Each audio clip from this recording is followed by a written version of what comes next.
syllabus for the next days is you. You got to forget what I'm going to teach here. That's not important. Whatever happens here, that's only a filter. But you are the subject. It's neuro, your nervous system, linguist, your language, programming, your conditioning. Because we're just trying to explore you through these many filters. Neurolinguistics is about modeling. We're just modeling and we are finding out what's the steps to model.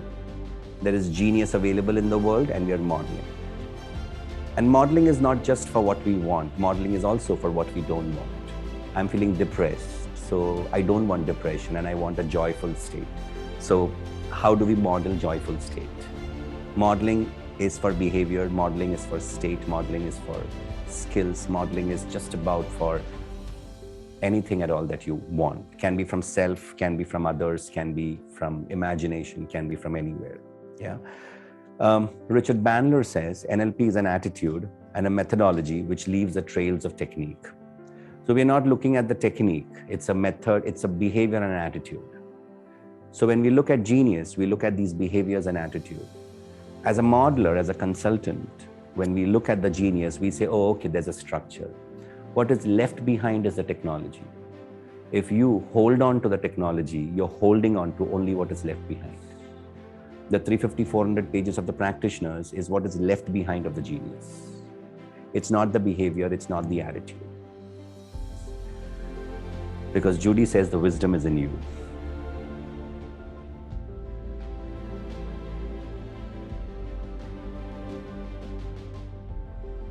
Rituja believes that I can't dance. Rituja believes I'm a pathetic dancer. And Rituja believes that please don't record me, I can't dance. Now look at the strategy.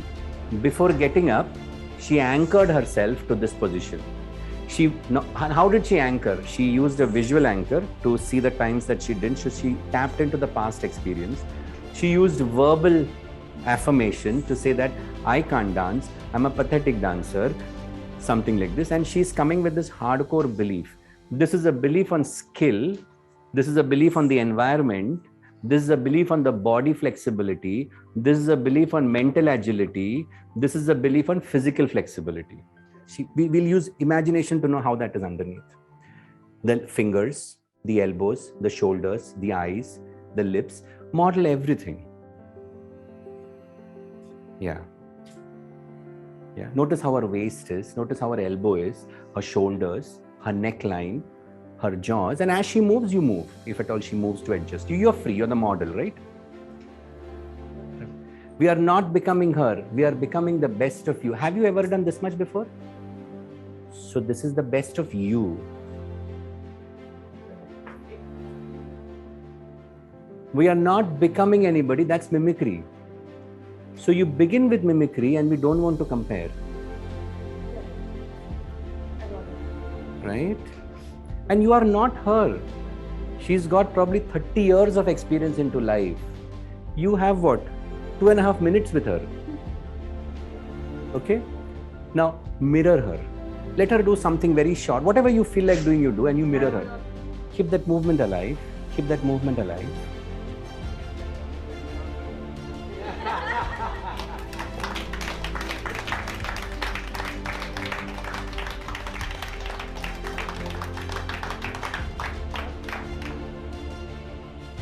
What conversations are difficult for you to hold and you escape the field? That's where the trauma lives, or that's where the impact of the trauma lives. Are you willing to look at it today? What do you escape in a close relationship? Is it sexual interventions? And it might be worthy to see both. What do you avoid and what do you overcompensate? That's where judgment lives. What do you do more? What do you really overdo? But what you overdo is what you believe, that's how you are seen for. You're not seen for who you are. You are seen for that house, that car, that award, that reward, that medal. That's the overcompensation. You miss life there. Genius behavior is the excellence comes automatically. We are all genius in something and we are all failing in something else. Either we can learn from somebody else in the same place where we are fumbling, or we can learn from ourselves in areas that we are excelling. So I may be excelling in YouTube or Minecraft, but I'm failing in geometry. I can learn how I excel in YouTube and bring the essence of the template to learn geometry.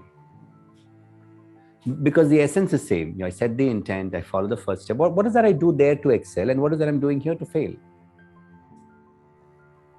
Or what is she doing there to excel, and what am I doing to fail? And that is modeling. When you're looking at the external, you're copying. You can all look at the leaves and you can see that the leaves are moving. But it takes someone to believe in the magic to know that there is wind beneath that wing, there's wind beneath that leaves, which is actually moving the leaves. So you not only model the external behavior, but you also be willing to pick up the wind that blows beneath the leaves. And then you transfer that wind from the leaves to your wings, ताकि आपका वो पहला उड़ान हो जाए. That's your first flight in an area where you really want to excel. It comes with behavioral flexibility. So everywhere you say, I can't do this, you brought in behavioral stuckness. It's the not I, it's the shadow. Just breathe, connect with yourself, see where this is going. Set an intention, what do you really want? Maybe curiosity. If Judy was here, she would ask you, do you breathe well? And if John was here, he would have asked you, what do you really want from your life today? And as you pay attention to the giants, let me ask you to see that person wherever you see that person in the field. Use your hands and show me, where do you see that person? At a distance, but notice it's on the right hand side. Right is the future. Lack will create competition. Abundance mindset will create generative collaboration. There will be growth here. There will be flow here. There will be fear here. There will be lack here. Everything will be less and wrong. Everything will be enough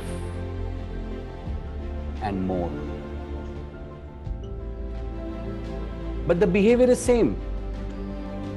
The behavior is same, but the context, the state in which that context was kept changing. So it's not your behavior that gives the outcome, but the state in the context in which the behavior is emerging is going to give the output. So it's not your behavior. So the moment you start working on your behavior, though great, I'm going to meet Aarti Asrani, so let me buy a big gift for her. Let me go and, do this. Let me go to her because she's got contacts. Let me go to her and, be smart. Use the greatest meta programs and meta models because, I know I can loop her in and through her I can, it won't last long. She will sense it. The state in her will bounce the state in me at one point. She will say, well, I don't feel open here. I don't feel safe here. I don't feel coach here. I feel crash here. So the state is coach, or the state is crash. Well, the question to always ask is, how do I reach this state? And how do I move from this crash to coach? When you were not afraid of dogs, You are not born with this fear, right? You install this fear somewhere on the timeline. Okay. When you were born 2 years old, did you have this fear? 3 years, 4 years, 5 years, 7 years? Which age did you have this fear? Anchor. Which age did you have that fear? 16 you had that fear, and you can see it clearly. 16 you had the fear, 15 you didn't have the fear. Go back in time at 15 when you didn't have the fear. See yourself playing with a dog or a cat or a furry animal. Could you do that? Was there a time when you played with dogs and all? Perfect. I want you to see that and see that carefully when you see that. Okay, can you see that? Are you seeing or are you feeling what's happening? You're seeing. Good.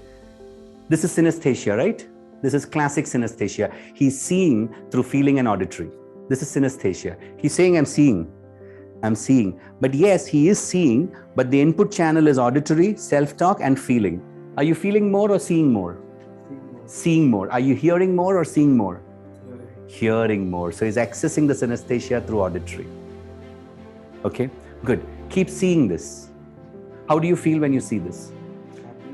Happy, joyful. Okay. Increase the picture. Make sure that you're seeing more and more of this. You got it? Perfect. Now, I want you to let go of that image completely. Is that okay? Let go of that image. Now, here's what I'm going to do. Okay. Look for the times that you were really scared of dogs. Currently, maybe. Did you see it? Good. Step back. Take a step back. See it. You saw it? Good. Take a step back. See it from here. Can you see it? Good. Come back to the first step. Tell me this time when you see that image, what do you feel? The second image where you thought you were scared. You're scared right now. How scared are you? Keep looking at it. 90% scared. Step back. Okay. Keep looking at it. Step back. Perfect. Can you see Mayank? Okay. Oof. Good. Come back to the first position. Okay. Now, be careful. Breathe, because your thoughts create your reality, and this time you're going to change the thoughts and the reality changes, and the way you breathe, everything changes. And this is the time. It's simple, right? The cognition changes and we can change it that quick. Look at the time when you were afraid of dogs. Can you see that image? Good. Step back. Good. Step back. Good. What do you feel from here? Good. Come back to the first position. Look at that image over there where you were scared of dogs. What do you feel? A bit heavy. Perfect. Step back. Okay, step ahead. Good. Keep looking at the dog. What do you feel? Step back. Okay, and step back. Good. Okay, come to the first position. And this time you can change things and you can feel the change, and this is going to stay for life. Look at the times when you had the visual where you were scared of dogs. Step back and step back. Okay, what do you feel here? Come ahead to the first position. Look at that image where you were scared of dogs. What do you feel? What can I say, guys? Welcome to neurolinguistics.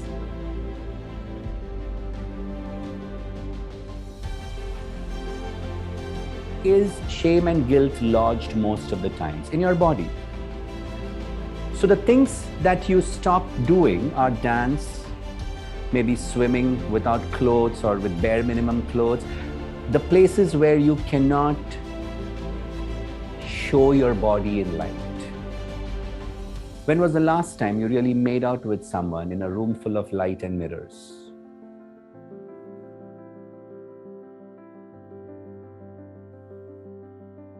When was the last time you took your body to the beach or the pool? Being okay with your body, accepting it for what it is.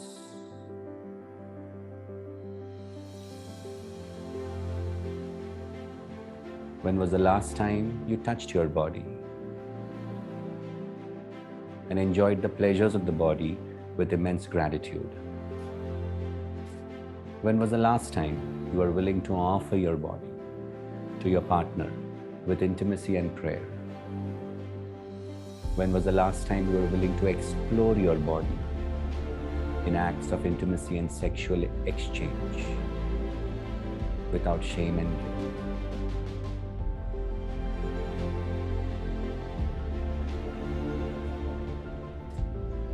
What else do you do for recreation?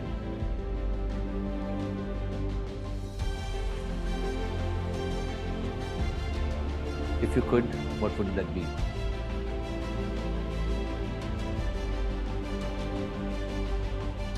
Meet a friend where? A club? You've been to a club? A disco, Saturday night, Bollywood night. But you've gone there, right? You know what it is like, right? Okay, good. Let's step into that. Step into this nightclub. It's a little more far off. A little more far off. Okay, good. Here. Is it a good place? Are they playing good songs? You and your friend can chill here. Can sip a couple of what? Beer? Gin? What? Beer? Beer. You've kept the bottle and you've gone dancing, or you've taken the bottle and gone dancing? And you've gone dancing. Do they allow smoking inside the club? Okay. Are you smoking? Not right now. Okay. Are you dancing? Okay. What does it feel like to dance? Which part of your body started dancing first? Your legs. Show it to us. Yeah. And in this environment, when you have this ability of movement, increase the magnitude, increase the speed of this movement, increase the speed of this movement, keep increasing it, and bring it to the rest of your body. And ask yourself, what are your capabilities here? With the beer there, you hear smoke around you, music in your ears, with your legs moving, heart throbbing. What's your capability? What are your strengths? What's your identity? Who am I in this environment? Who am I in this environment? Who am I in this environment? Move your shoulders, move your hips, your legs, your knees, your elbows, your hand, your neck, your shoulders, your hip, your elbows, your ankles, your fingers, your toes, your ankles, your knee, your neck, your shoulders, your hip, your knees, hip, shoulders, elbow, neck, knees, chest. What are your values here? What are your hierarchies?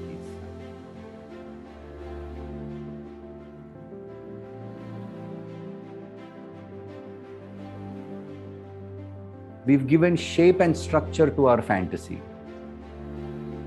The first industry to jump onto the virtual reality, the metaverse, and which is exploded to the greatest extent, is the porn industry. The porn industry is the first one to start working with a 360-degree camera, and it's developed it so much that, and whatever you develop in the outside world is developed from your inside world. So when you say, I'm feeling bad, you have stepped into that metaverse. You've escaped this reality and you're living into that reality. Depression is when you cannot come outside that reality. Now we are creating a whole metaverse so that you don't come out from that. You are living in that. So I can meet you there and I can meet you here. At one point, we'll not know what the difference is. Now we'll have two worlds to live in. One is our actual fantasy and the other is the digital fantasy. And third is this reality, and we'll have identity in all three places, which is different. We are also dealing with that identity differently even today. The identity that you maintain, follow, and your communication that you have on LinkedIn is different from the identity you maintain and the communication you follow on Instagram. That means you're already maintaining two different identities. You know certain things I can post in this world and certain things I cannot post in this world. Certain photos and the way I look, my avatar here is different, my avatar here is different. You're already living this duality. Today we are going to build this augmentation, delete some augmentation, and understand the difference between the phygital, the physical feeling that we get due to the digital experience, and how all of this is deep fake. The whole experience that you get is deep fake because auditory and visual is there and all you have is kinesthetic, the feeling. And feelings are of two types. One is the physical feeling, which is also the internal physical feeling where I'm feeling heavy here. I'm breathing high. It's internal and external, someone touching me. And also taste. The salivary secretion is physical. So when you step into the metaverse and you go to the shop that you want because you're hungry playing this. You collect your tokens from here and you go to that shop and you see the food products and you decide to buy this. You decide to buy this because the visual auditory gave you kinesthetic feeling. It's phygital. How do you decide what to buy? Because you are experiencing phygital. In that experience of the phygital, you make a decision. Remember yesterday I told you, how is your decision strategy coming up? It comes with the phygital. And every time you leave what you are associated with, you are dissociated with, your phygital doesn't change. Effortless success doesn't mean there is no hard work. It means find what you're good at, find what you can do with ease, and do more of that with effort. Once you find that, what is that you can do with maximum ease? What comes naturally to you? Do more of that. That's effortless success. It doesn't mean you're not going to work hard. You're going to work hard in the domain where you naturally can contribute the most. That's your unique gift to this world. That's your uniqueness to this world. And if I have to take away this uniqueness, then everything for which you've been created is just gone. And if we remove you, there is less of you. We've taken away the archetypal energy which connects the two fragments, and without you the fragment is floating in the waters of life. Doesn't stay put. So if you really have a gut feeling that something didn't work or something was not happy, like I calibrated with Abrajyoti, and I asked Abrajyoti, well, how are you feeling? And he said some 7-10% is left behind. Great, let's do it again and see what happens. Let's do it a little different. Let's tweak it and see what happens. You know, when you wash the vessel, which is oily, and when you scrub it for the first time with soap, and if you still feel after washing that it's still oily, what do? Scrub again. Process is good. If the soap is good one time, soap is not great 2-3 times, but it always works. Trust in the process. You know, you got to rub it again. This is the very first certificate that we will be releasing, which will have Judith Deloise's signature on it. This is your certificate, which will have Judy's signature. And there is one more addition to the certificate. There is a recognition by the European Board of Neurolinguistics. So after completing the NLP lab, I realized that my body was trying to communicate with me, but I did not listen to my body. Most importantly, there's a solution for every problem. The resources are within you. Period. And this was my overall experience. During the 6 days of my learning, I've learned a lot. I've learned new tools which I can help myself as well as the people around me. And thank you so much, Anil, for blessing me with these tools which I can take forward in my life. Thank you so much. I just want to say that I had a tremendous experience these last 6 days with Anil. And he's really, really good, and it's really great to see somebody take a subject and really apply it. And it's great. And if you're doing NLP, you'll realize it's great to model that as well. And you'll come to know what modeling is when you do it, if you do it. So it's fantastic. I had a great experience. It's been a wonderful 6 days ride. I have learned a lot, and I have got a very new approach towards life and understanding. The experience was great as I've learned a lot of things from him. I've learned how to improve my communication skills, and I would recommend this course to anyone who is looking to develop their communication skills. Thank you. But these 6 days have been a completely life-changing experience for me on a very personal level especially. The first and the foremost thing that I learned was that nothing is right and nothing is wrong. You had your own perception, people have their own perceptions, and I have tried to see different situations of my life experiences on I would say at a bird's eye view now. So a very big thank you to Anil Thomas, and I am truly grateful and blessed that I got this opportunity to learn something under him.